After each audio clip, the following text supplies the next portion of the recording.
tell us about you. Blimey, where to start? So, my name's Alex and I work for a company called Saracen Interiors. I look after the consulting part of the business, or the sales part as we less likely to be called. And I look after a team of 8 individuals across 3 offices, and we help businesses design and build office space when they move or relocate, or whether they decide to refurbish in situation. And I myself am fairly young, so I'm still under 30, and I didn't go to university, so my career path took me in a different direction. And yeah, here we are today. And Why didn't you go to university?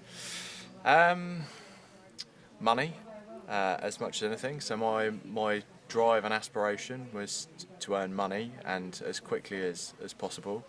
And I decided to take a gap year and not take up a place at university at Durham.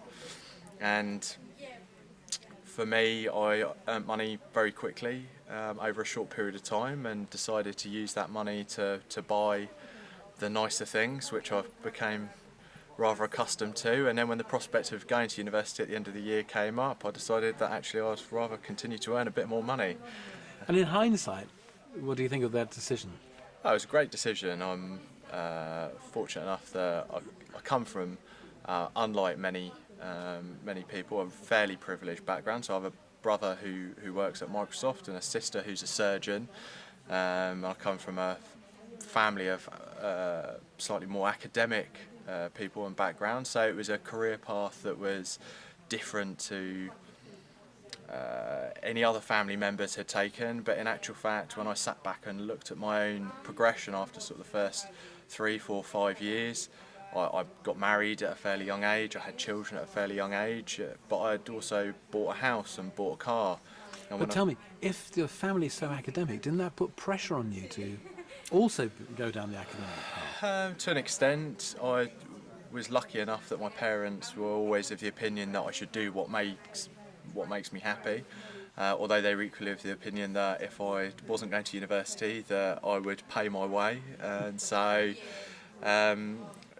yeah, I mean, and again, I went to an independent school where all of my peers, all of my friends went through academic route. I was one of the only individuals that didn't. But again, as I looked back on my progression after the first few years, I was looking at individuals who had gone to university who perhaps hadn't progressed to the level I was at. So I felt like I'd succeeded early on. Of course, everyone catches up, but the job that I fell into, I enjoyed, and that's the thing that I found was most important, was doing something that I actually enjoyed and that I could apply myself to, rather than pursuing something that I felt I had to do. So do you think some people go to university because you just go to university? Yeah, absolutely. I think the social pressure to go to university is enormous, because there's an expectation now that to get a good job you have to go to university, or to earn lots of money that you have to go to university, and it's comes through real lack of education at this level, that people have an understanding of the other opportunities that are available to them by not going through those. So when you're recruiting people, is it the qualification or the... No. So I work in the sales side of the business, so for me it's a people game, and people buy from people, and we employ in the same way. The people that I'm looking for and that I'm interested in are people that are passionate about what they do, that are engaging, but over and above anything, that have a good attitude and that want to learn and want to work. And not necessarily because they've got a degree in qualifications then? No, absolutely not. There will always be jobs that require those qualifications, but the best people in our industry, or the best people within our role are not necessarily the ones with the best qualifications. Thank you very much. That's all right.